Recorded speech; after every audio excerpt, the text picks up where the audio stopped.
নমস্কার বন্ধুরা, আজ আবার চলে এসেছি নতুন একটা রেসিপি নিয়ে। আজ আমি বানাবো কচুরমুখী দিয়ে ডাল। আপনারা প্রথম থেকে শেষ পর্যন্ত সঙ্গে থাকুন, আশা করছি ভিডিওটি আপনাদের ভালো লাগবে। তেল গরম হয়ে গেছে, দিয়ে দেবো তেজপাতা আর গোটা জিরা। কচুরমুখীগুলো আমি আগে থেকে সেদ্ধ করে রেখেছি, এবার কচুরমুখীগুলো দিয়ে দেব।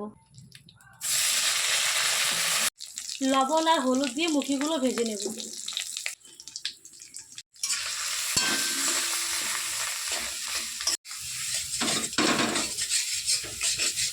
মুখিগুলো ভাজা হয়ে গেছে, এবার বাটা মশলাগুলো দিয়ে দেব।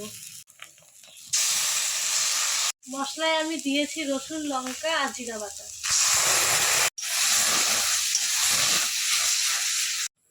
মশলাগুলো কষানো হয়ে গেছে, এবার জল দিয়ে দেব।